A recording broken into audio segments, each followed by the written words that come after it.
John, thanks so much for joining us. Glad to be here. Thanks for having me. Yeah, I'm excited to talk. Obviously, we're going to talk about your background and all the great things you've done as an investor, but now you're CEO of TB12, which most of the people listening to this are either in Boston and New York. So most people in Boston know what TB12 is. And we're coming off the heels of Tom Brady's 20th season, with the first victory of the season last night with a trouncing of the Pittsburgh Steelers 33-3. So we're heading off on the right foot. Yeah, but before we get yourself for a second, I watch football these days like my life depends on it. So absolutely, high stakes football now. Yeah. So TB12 is Tom Brady's entrepreneurial endeavors, right? So he started this company, and I'm excited to learn more about kind of the foundation there. But I have to ask you the question. So what's it like having Tom Brady as your boss? It's definitely a unique experience. I do get that question from time to time. Tom, what you see on the field with Tom and what you hear from Tom in his press conferences and what he says publicly is very much who he is. So he's actually a very easy person to work with. He is, I would say, the consummate leader. I do work for Tom. Tom is my boss, but I've never once in the year I've been with Tom felt like he's my boss. He's very collaborative, very team-oriented. And you really, I think with Tom, he is exceptional at kind of knowing his place and knowing other people's places. And so I think the folks that work best with us here at TB12 and with Tom, and I'd like to include myself in that category as well, we're good at knowing where we play well and what our role is on the team. Now, what I also think is very interesting is the trend of athletes certainly becoming more entrepreneurial. Before, they would earn their money as a professional athlete, and some would, be smart with their money and be able to provide for their, futures. And then some famous stories of, athletes that just burn through all their money because they have a massive payroll, and unfortunately they're left with nothing. But what I'm seeing now is a trend where you have, people like Steph Curry, Kevin Durant, who, obviously they're at Golden State, so they're in, the mecca of tech, but you're seeing these entrepreneurs that are making investments in tech companies and being angel and seed investors. So what just curious to your thoughts of, how athletes are becoming more entrepreneurial. Yeah, I think it's representative of a broader cultural shift. So I'm in my late 40s, and you go back to when I was younger, everyone wanted to be a rock star, right? And that was kind of what you aspired to be when you were, in your teens and in your early 20s, maybe. And then, there were different fits and starts where, I want to work on Wall Street and all these other things that people thought were like the hot professions. And certainly with the advent of technology and some of the successes that have happened in the public markets and otherwise, I think we've got a generation of people who've grown up wanting to be entrepreneurs effectively. And when I started in the venture capital business, which is now 20 years ago almost, when I got into that business, there was huge information asymmetry. Not everyone even knew what a venture capitalist was. The world's totally changed. So a lot of these athletes are young. Remember that too. I mean, our guy Tom is at the other end of it, right? He's 42. But a lot of the people you reference are young. Steph Curry's a young guy. These are young people who, to me, they're athletes first, but their desire to be entrepreneurs and investors is, to me, just representative of a broader cultural and social shift, where there's a generation of people that have an appreciation for that and have an appreciation for entrepreneurship and whatnot. So I think the athletes at some level reflect that. Yeah, no, entrepreneurship is definitely that standard of almost like rock star status. You have Elon Musk and people that are changing the world, right? So it's definitely has that gravitas that, Shark Tank, it's done a great job of promoting entrepreneurship. Yeah, I have young kids. They watch Shark Tank. I mean, my kids are, 9 to 14. They watch Shark Tank. When I was their age, I was not watching Shark Tank, right? It was different then, right? I didn't, when I grew up, I wanted to be John Bon Jovi, not Mark Zuckerberg, right? So it's just a different generation. A lot of these entrepreneurs, it's the same thing, and these are the entrepreneurs that have done it well, and the athletes that have done it well, like a Tom and Steph and the other ones you mentioned, Kevin and otherwise, they're at the top of their game in their profession. And you'd think most of the world's looking to be like them. Well, oddly enough, they're at the top of their game. They want to keep elevating their game, and they want to take what they've learned on the field, on the court, otherwise, to other professions and other areas. And, business is a very natural one given the cultural dynamic today of entrepreneurship. Yeah. Well, let's rewind the clock for you. So where'd you grow up? What were you like as a kid? So I was always a bit of a a bit of a free spirit, kind of always marched to my own drum. That's what my mom would tell you if she were here. Grew up down on Long Island in Connecticut, ended up going to Boston College, and kind of ended up there, not by a lot of science, but through, some people I knew from a town I grew up in that went there, and had a great experience. And again, just tying back to the conversation, when I was in college, it would have been, like the early few years of the 90s, so like 91, 92, 93. And back then, we're a little bit of a recession in 91, but back then it was all about, Wall Street or consulting firms. And so when I was at BC, my focus was just on like, how do I get to Wall Street? Yeah. Like that's what everyone wanted to do back then. Yeah. And so that's kind of how I started my career. I started my career at Merrill Lynch. Yeah. So you ended up in that career path originally. So what were you doing at Merrill Lynch at first? So I had an interesting opportunity. It's actually a pretty funny story. When I was there, none of the big Wall Street firms were recruiting at BC at the time. And so I had to go out and kind of find my own opportunities. And I remember I got an opportunity to look into a trading job at Solomon Brothers at the time, international investment banking with Morgan Stanley. I had an opportunity as an analyst at Goldman Sachs. And then I came across this management training program at Merrill Lynch. And my father worked in manufacturing. I came from more of a blue collar background when I was younger. And once you're in a management training program, it was like, you got to go to Merrill Lynch, work in a management training program. So I ended up working for Merrill Lynch. They had a program at the time called the Junior Executive Training Program. And at that point, anyone who'd ever been CEO of Merrill Lynch had gone through that program. And so, being 21 years old, I was young, graduating college, being 21 years old, said, okay, I'm just going to go to Merrill Lynch in a management training program, and I'm going to be the CEO of Merrill Lynch one day. So, it was just, again, it was a different time. It was a cool opportunity. And I spent the first 5 years of my career at Merrill Lynch. Got it. And how'd you end up in private equity at Summit? So in the category of, the world takes many turns, I was at Merrill Lynch, and I realized pretty quickly at Merrill Lynch that the entire company was driven by a sales culture, which derived from their field offices. They had financial consultants and advisors, things like that. And so I got an opportunity to go run marketing for Merrill Lynch for a group at the time called Business Financial Services, where we did everything from lines of credit to 401k programs to stock option programs to basic financial analysis and planning for companies, all with an attempt to get the entrepreneurs as clients on the private advisory side.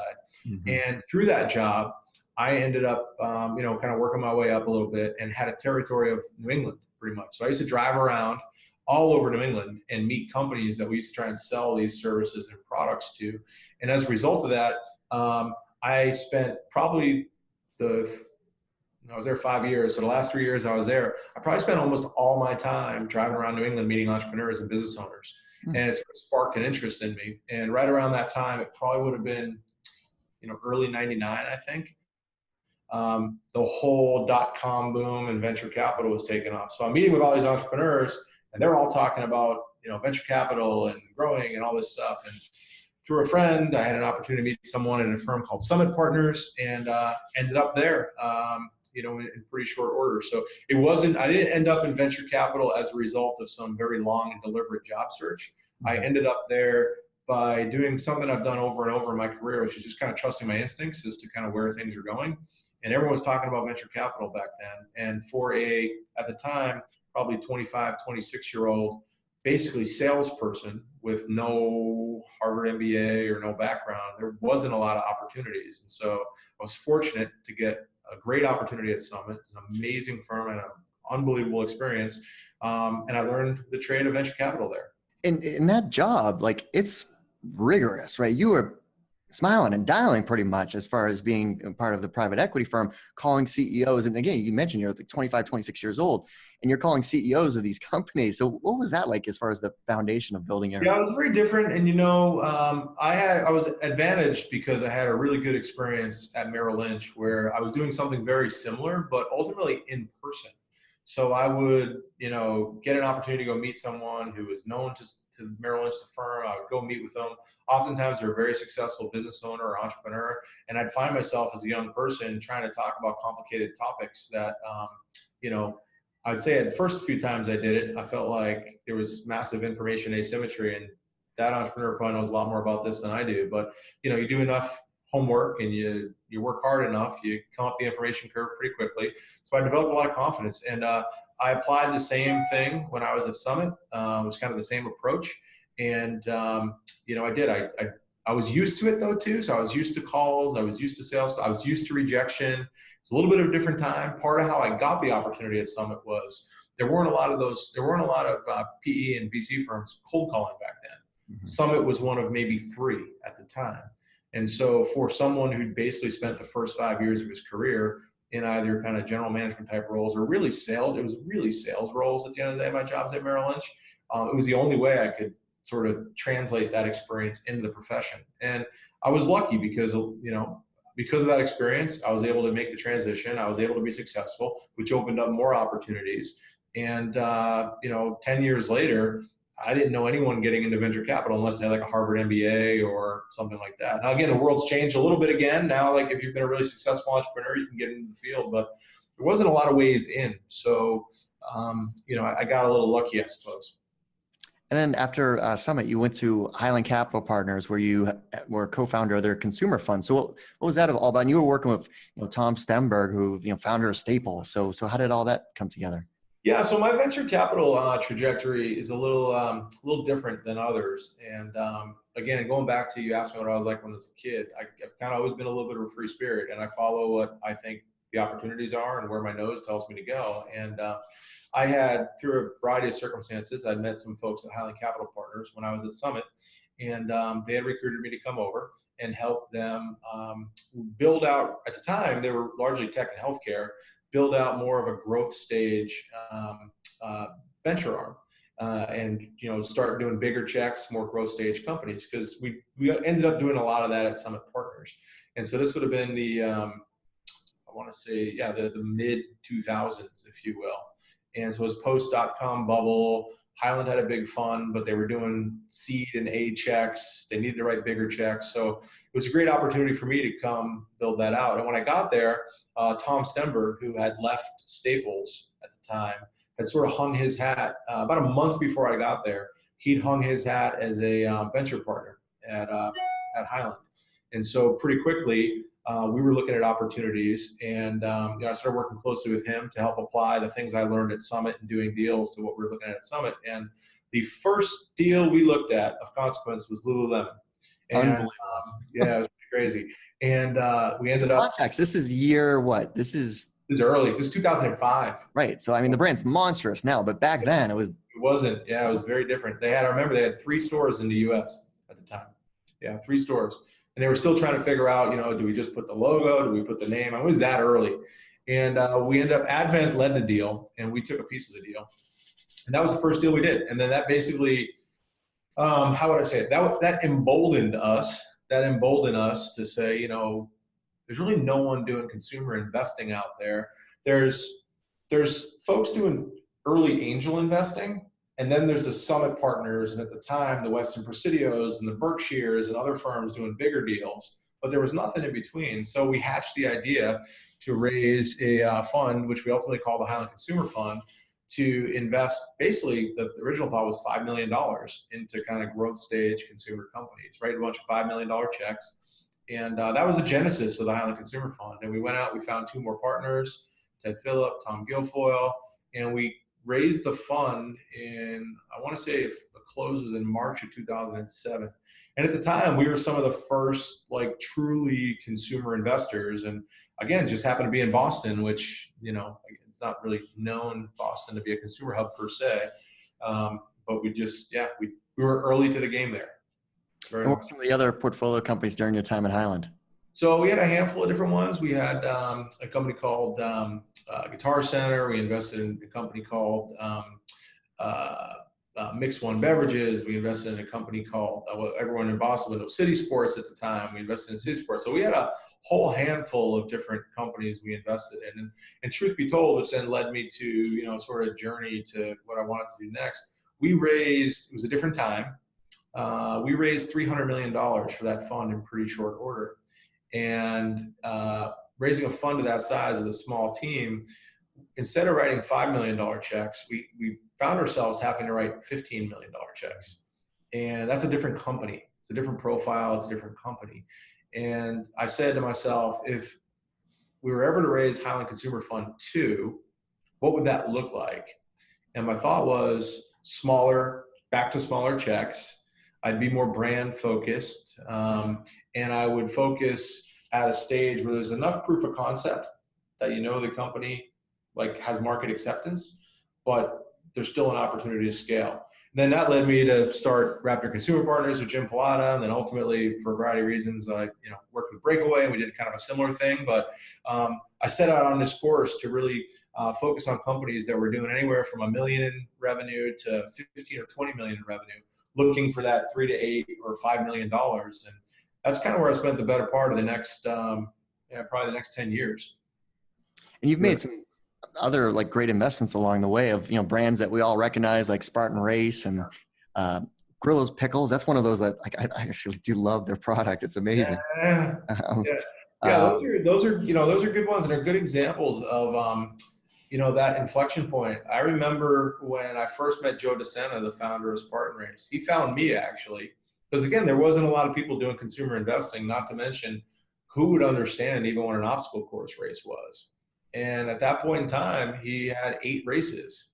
Companies now got 1 million people a year do the races. I recently exited, but we got 1 million people a year do the races, 35 countries, hundreds of races. Like it's just it's kind of a moment in time. And we focused very heavily there on building the Spartan brand. When I invested in that company, we were the number 3 or 4 company in the space. And we just had a vision for how we were going to approach it differently than everyone else. And we ended up cleaning up that market and becoming the number 1. So that was a great one. And Grillo is another one. Like there's one with an amazing entrepreneur. Travis Grillo is a great entrepreneur. Took a business from a pickle cart on the Boston Common to now what is a very, very sizable business, and one that I think will probably get sold to a big food company in the next 24 months. And it's pickles. And I've always just said to myself, obstacle course races, pickles. That's another good one too, like in markets that are more well known. But you have to, I think, as an entrepreneur or as an investor, you have to look for these unique opportunities. And that's what I've done. I've kind of that niche that I saw back with Tom still exists today. Circumstances at the time, relative fund size, and then 2008 obviously happened, which was a little tricky. But like at the end of the day, that opportunity we saw back then still exists today. And so the investments I made at Raptor and Breakaway and whatnot, they've all been part of that vision for Highland Consumer Fund 2.0, if you will. So how did you source deals? Like, again, we're not talking about the next great mobile app or cloud computing, security, infrastructure, whatever. These are consumer products.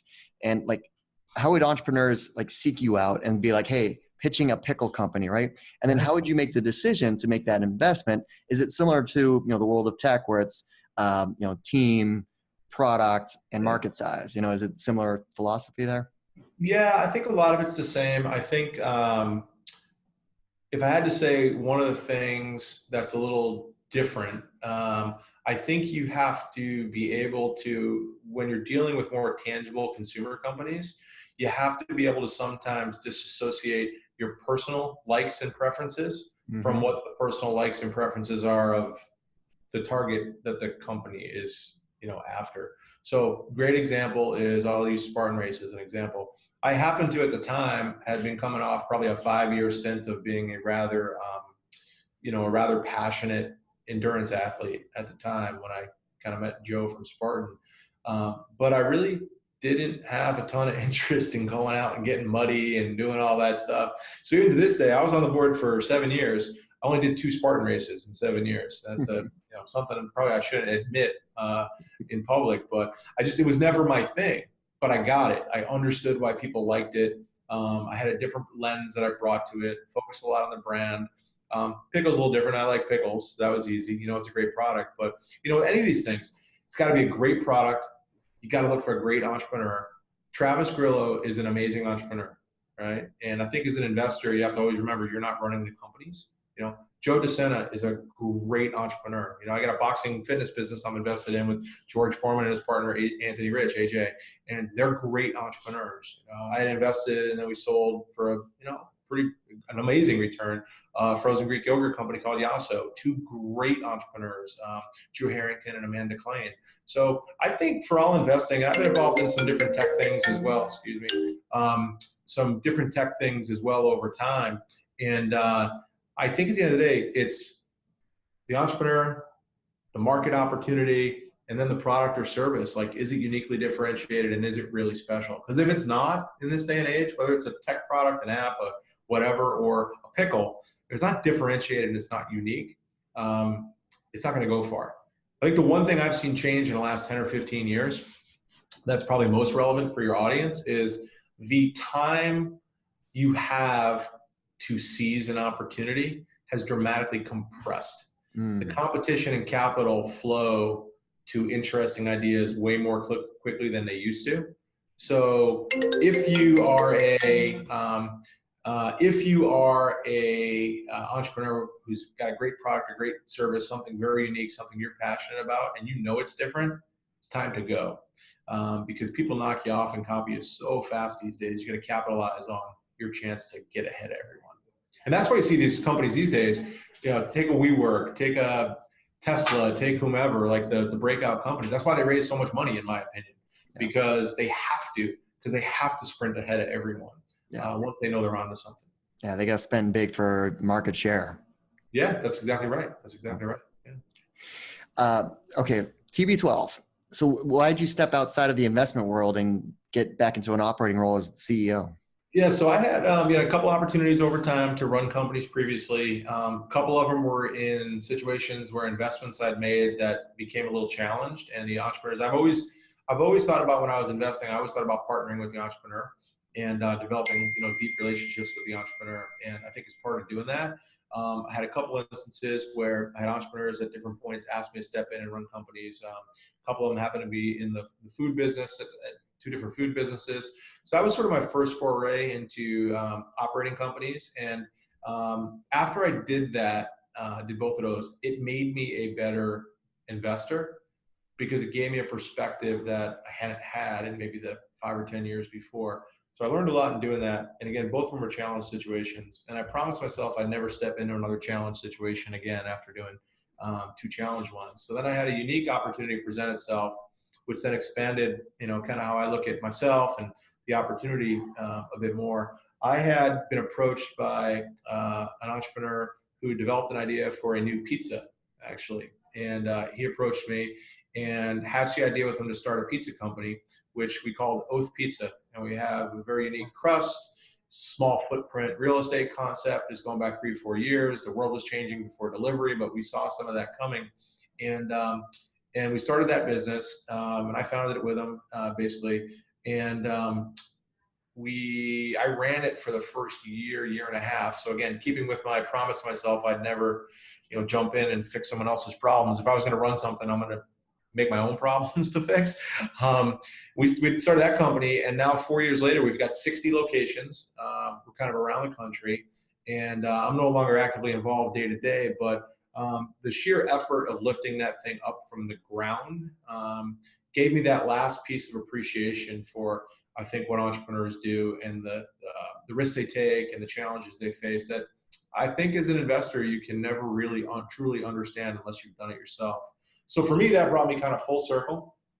I was happily investing, after that and kind of doing my thing and a couple of the companies we just mentioned. But I had a rather fortuitous incident a number of years ago, probably 3 or 4 years ago now. I tore my groin playing hockey one night. A good friend of mine said, "You should go to TB12 in Foxborough and check it out." And I thought it was only for professional athletes, the training center in Foxborough. But I quickly got better. And being at that point, an investor and an entrepreneur myself, looking at it saying, gosh, I got better really quick. This is special. Someone should tell Tom, like, this business should be scaled and it should grow. So that led to a series of conversations with Tom, who I met through some mutual friends. And he shared with me his vision for the business, the vision he had, the vision of his co-founder, Alex, who he started the business with. And we sort of hit it off. And what I thought TB12 could become, I guess in part was their dream at some level relative to a lifestyle brand, and see Tom's training methods and everything he and Alex had developed together, see that all brought to the world. And so we put our heads together and in talking a little bit more about it, the conversation transitioned from investing to running it. And, being, as we were talking about earlier, someone who spent the better part of the last 10, maybe 15 years being around consumer brands and things like that, I know enough to know that there's not a lot of opportunities to build brands around iconic people like Tom. And there's certainly not a lot of them in Boston. And just being a big fan of Tom's at that point and getting to know him, and a special person, and his co-founder Alex, who's also a great guy. It's just, for me, it felt like the right challenge at the right time. And having come to it very personally from, it's funny being a bald guy with that hair club for men. I'm not a client, I'm a whatever, the founder, that commercial that's out there, everyone references. I was actually a client of TB12. And so I had a very personal connection to it, and therefore a very strong belief in Tom's approach and his methods and how he takes care of himself. Well, it was interesting. So the Men's Health article that was published a few months back about the operation and everything, I didn't realize it was Willie McGinest that introduced him to Alex Guerrero. And I guess we have Willie McGinest to thank for longevity of how he's trained and adopted that philosophy, which it talks about in the article. Like, he used to just bench presses and squats, which is kind of the mentality I had. That's what you did when you were an athlete in high school or college. But what he's doing is totally disruptive of that train of thought. So what led him down the path of actually starting a company, right? It's one thing to train differently, but it's another thing to actually build a company, build a brand, and then he's a busy guy training for football. So then investing time into something else because he's busy with his family too. Yeah, I think it's a great question, and I'll tell you something funny he said the other day. So we opened a new training center on Boylston Street in Boston, and we can talk about our business model at some point if you'd like. But we have a couple things going on in our business. One is getting some of these marquee training centers open. And so we opened one on Boylston Street, and we opened last Monday. And so Tom came by that night. We did an event for the employees, and some of the employees had some guests with them. But we had about 125, 130 people there, and Tom, myself, and Alex spoke to the group, and Tom very much said, I remember sitting 6 years ago with Alex at my coffee table in LA, back when he lived and he had a place out there, and never at any point when we were talking about wanting to bring this to the world, never did I really think I would be a business owner. And then if you can imagine him looking out on a crowd of 125 people and 130 people, and you're like, I didn't want to be a business owner, but now I got a lot of mouths to feed here. So it's a big change. And I think what drove Tom and what drove Alex, and I think what it's a little easier to talk about Tom at some level because he's a bigger public persona. People can relate to it more so. Everything you see in Tom, like, he's a really passionate, committed person in everything he does. And he's really passionate about everything he's learned about taking care of himself, everything him and Alex have learned together. And so it was very natural for him to want to bring this to people. I think it has been surprising to him now a few years in, and since my arrival and since we've been growing, all the other things that go into it now too. And my take is he's looking at this very much like you'd expect Tom Brady to look at it. Like, he's competitive, like, we're in this to win it. We're in this to be excellent at what we do. And we're in this to make a difference. And I think that's been probably one of the most exciting things about, being a part of TB12. Well, let's talk about the business. So, like, what is the kind of the foundation of TB12, and then what are you seeing moving forward, kind of the evolution? Yeah, that's a great question. And I think to answer it best, I'll just step back and I'll rewind the clock from the coffee table 6 years ago, where him and Alex hatched the idea to basically start a small center in Boston, Foxborough, actually, at the time, out near Patriot Place, where the Patriots train and play, obviously. They started a small center there. That began, and it was really focused on, kind of the cornerstone of their relationship at the time was deep force muscle pliability work. So a manual therapy approach, a very specific approach that Alex had developed over time to help keep Tom and other athletes healthy, particularly if they were injured. Some of the things that Alex is able to do with his hands and to people's bodies, gets them back faster, gets them healthier faster. And this just basically gave him the idea to start the business. And then from there, it became like, okay, well, now we're helping people do that. We should think about how can we train differently? So Tom's an innovator, and certainly Tom and Alex are, and I don't think Tom gets a lot of credit for that. But in his pursuit of excellence, and when he made the decision to play till he's 45 a number of years ago, he knew he had to change things. And so it went from a center to then, okay, how am I training? What are the tools I'm using? So then they started using bands, not weights, right? And so resistance bands, not weights. And it's like, okay, what are their body weight tools? And it was like, okay, wait a second. What am I drinking, right? And then, okay, well, what should I be adding to my water to make me hydrate better and faster? Okay, what am I eating?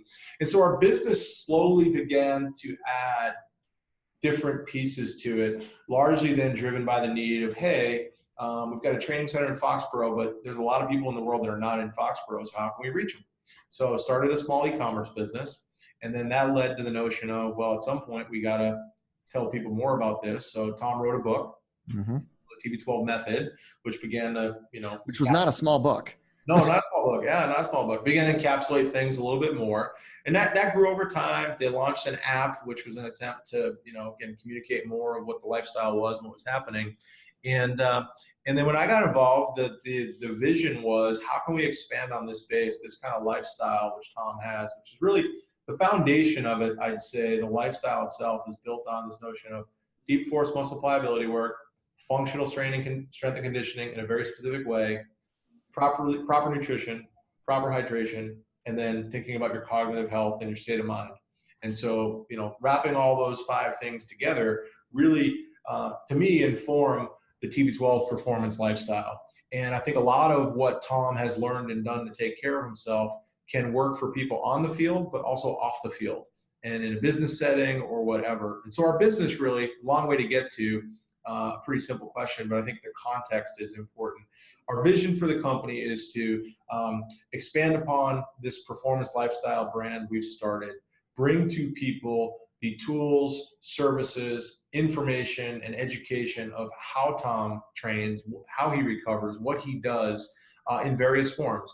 I'd say the pinnacle of the experience is coming to one of our training centers where you can work one-on-one with a body coach and get the full, if you will, TB12 experience. The step down from that, because we can only have so many centers so fast, is what can we provide you online relative to content, information, and then ultimately products and services to kind of onboard you to the lifestyle in some capacity.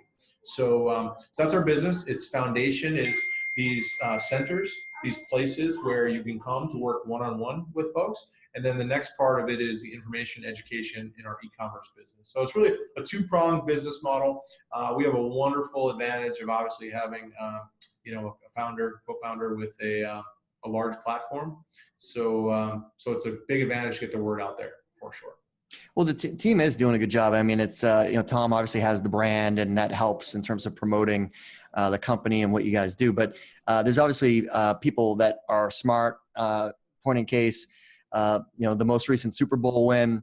I don't know how many minutes or seconds later, I got an email from TB12 that said, hey, buy the TB12 t-shirt. On the back. It had all 6 Roman numerals of the Super Bowls that they won. And as a, Patriots fan for life, I was like, yes, of course I want that. And immediately hit yes. So it was like timing, and they knew that this is the time to seize an opportunity for sales. Yeah. And I'm glad you noticed that. I'm glad you appreciate it. I'm glad you bought a shirt. So I've been here about a year now, and we've worked really hard to build a foundation for growth. And there's a lot of pieces to the foundation of a business in my mind, but for our business in particular, I think from a marketing standpoint, it's developing the execution capabilities to take ideas and bring them to life. And in that particular instance, we spent a little time over the holiday season last year, getting a lot smarter about email marketing, getting a lot smarter about timing and cadence of things. We began to crystallize our vision from a design standpoint for things. I think one of the cool things that helped with that shirt, it's kind of a cool t-shirt. It's actually Tom's favorite t-shirt that we've done. Not just probably because it's the 6 and all the Super Bowls, but literally I think he likes the design of it. Mm-hmm. So I think we had a lot of things working for us, and I think with any business, timing matters, and certainly with any consumer-facing business, timing matters. And we live in a very crowded world, information overload, and if you're not timely with your messaging and your communication and your offerings to consumers, you're probably going to leave something on the table. we didn't leave anything on the table with that. I don't know that it would have been possible to sell more t-shirts, to be honest. I guess a small chance there could have been, but that's a nice thing for our business too, because we're not a t-shirt company. We don't want to be a t-shirt company. We want to be a performance lifestyle company, but a black swan event like that, a Super Bowl win with a guy like Tom and the platform that gives us, it's an amazing opportunity to obviously make a little bit of money, but also create a lead gen tool. And if we can, use email campaigns like that and Tom's platform for lead gen, that's a tremendous advantage. So what are the plans as far as growth in terms of hiring for the company? And I guess I probably shouldn't ask two questions at once, but how do you measure the success? Like, at what point do you feel like John Burns, I accomplished what I set out to achieve here? Yeah, so I think it's really hard when you work this close with Tom, right, at one level, because you have to accept that you're not Tom Brady. Like, Tom's a very special guy, and I'm thrilled to call him a friend and work with him this closely and whatnot. But so I'm always careful when I try and draw analogies. But I think there's a couple things that he and I have in common. Certainly, he has a lot more going for him than I do at some level. But like, he's got, there's some things we have very similar, and one of them is this pursuit of excellence, right? This pursuit of perfection, if you will. And so, I don't know that I'll ever sit back and say we're done, like we won the game. I don't think businesses are like that. And I think in particular, having such a wonderful, partner in a business like this, a guy like Tom, it's almost, some days you wake up and you have unlimited opportunity. So I don't know that I'll ever say, we've succeeded. Like, that's not my mindset. That's not Tom's mindset. I'm sure you listen to his press conference this morning, right? After the win yesterday, he's like, yeah, it's a good win, but we got a lot of work to do still and all that. And a lot of work to do. That's kind of our culture here. And it's certainly been how I look at things. So that being said, I think from where we've been in the last year, we've done a lot. I'm a big believer, for the entrepreneurs out there that, listen to your podcast or investors, I think you got to have a strong and solid foundation for any business before you really try and grow. So we've spent a lot of time this year trying to put a foundation in place, everything from people to the processes to the foundational elements of the business relative to proof points. So, opening a new location for us here in Boston recently was a big step for us. We launched a number of new products this last year, functional products that kind of relate to the lifestyle, supplements, different pliability devices, different protein products. So we did a lot of that this year. We've grown from about 20 employees when I got here. We've got about 80 employees now. So we've, had quite a bit of growth in the last year. We're digesting a little bit of that right now. Like, we've got some more foundation we need to put in place, more obviously HR things and things like that, but we're getting there. I think from a growth standpoint, we're going to do two things. We are going to continue to open flagship locations that give people the pinnacle of experience for TB12, so people can really experience Tom's lifestyle. It's an interesting business for us because there is that physical element to it that a lot of businesses don't have. We have a door, we have 11,000 square feet on Wall Street in Boston. We've got 6,500 square feet in Foxborough. Those are important because they're brand beacons for us. And they're as much about the business of running the center as they are about creating the experience and community, which then in my mind informs everything we do online. So all the content we create, everything we do to educate and inform people, all the products we launch, all of it's born in our centers. We train thousands of athletes, from young athletes to professional athletes to, I think the oldest client I've seen come through is 82 years old. Youngest is 3. And so we've got quite a range. Big misperception about us at TB12 is we're for professional athletes only. That's a marketing challenge that I have to solve. We have to solve next year. The vast majority of our clients are not professional athletes at this point. So we're going to keep, growing our center business, and we're going to keep growing our content and e-commerce business to help educate people more and more about all these great things Tom has learned and how he does it, what he uses, how he approaches things. So if I'm an entrepreneur trying to start a consumer business, you talk the window is compressed to do that. So how do you go about building a brand? Because it's, brand is so important, especially in today's day and age. And like if you're selling a physical product and through a retail channel, not direct to consumer, like how do you go about getting shelf space? Like I go in the supermarkets, I see Grillo's pickles everywhere, but I mean, he started out with, like you said, a cart and Faneuil Hall. So, so what advice would you give the founders trying to build a brand and then obviously, find the right model to distribute your product?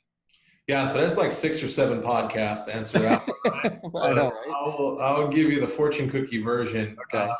to condense it into one episode. So I think it's funny, right? Because people talk a lot about brand, and the people who work closely with me, they'll joke, and I'm a brand guy, right? At the end of the day, Right.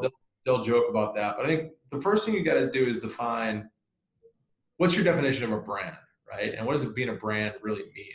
And I think I've learned over time that I think one of the components of a really good brand, there's all the textbook definitions, right, of brand, but I think a key part of a really good brand is values. So I think brands are a reflection of values at some level. And we develop affinities for certain brands because of the values that they embody or represent.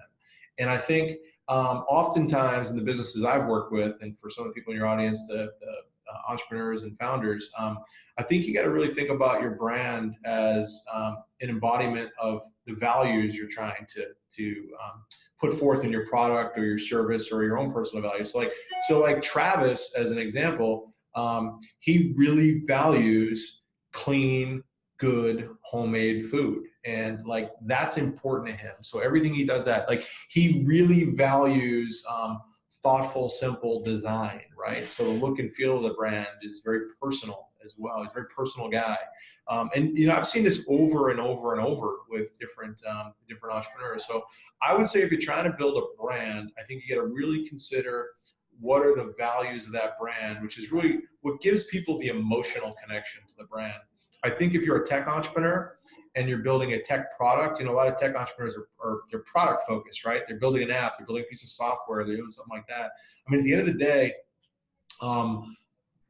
you also need to have a great product, right? And I think having a great product can sometimes represent the value you value as the entrepreneur, having something that works, having something that's truly efficacious, or if you have a product or like whatever it is, like that's something you value. You need to find a way to represent that to the world and communicate it. And I think once you think through values, I think you can really consider then position in the market. So how is what you're doing from a value standpoint different than what's in the market? Then how do you deliver that message, and then ultimately in what voice, which is important. And I think we're at an interesting point in time. It's one of the reasons why I think you've seen a big shift to direct-to-consumer businesses a lot is consumers don't value heritage anymore. They don't value legacy, right? They actually, not only do they not value it, they ascribe negative value to it at some level, right? And so the reason you've had the last 3 to 5 years, the opportunity for all these new direct-to-consumer, consumer brands, if you will, is because consumers' perception of values are changing. We value newness more, right? We value unique, right? We value socially responsible. Like we value all these things that are different than years past. And no matter how hard, I'll give you a simple example because it's always easier to talk about simple things. No matter how hard Hershey's wants to try to tell you that they've got a better for you chocolate bar, it's still Hershey's. Right. Yeah. And so the opportunity for new brands to come in and do new things is, I think rather tremendous, and it's continuing. It won't change because consumers' perception of values has changed. Yeah, no, so many emerging brands. It's just really fun and exciting to see. And sorry, I dumped a lot on you there, but like I said, that was like seven probably podcasts. Yeah, no, we could do a whole series of that. Yeah, that's right. Now, what about the consumer scene in Boston? Because that was always a negative connotation, like, oh, you can't build a consumer in Boston. Yet, a lot has happened. I mean, you got great companies like Wayfair is, dominating their space. You've got companies like Drizzly and Love Pop, which I think is really, really cool. So, I mean, those are just a handful. There's many, many more than that. But so what's the state of consumer in the Boston tech scene? Yeah, so I've it's funny, right? Because going back into history too, when we started the Highland Consumer Fund with Highland, we we're probably some of the first consumer folks out there. I've lived with this and I've heard this for 15 years now. Mm-hmm. And yet even some of the names you mentioned, like what Wambi's done with Love Pop, or, Nick and the folks have done with Drizzly, like you can build these companies. I was thinking at some point a little while back, I was on the boards of 5 companies inside of 128, 5 consumer companies inside of 128 with almost 450 combined employees. Right. And so I just don't subscribe to you can't build a consumer company in Boston. I never have. Yeah.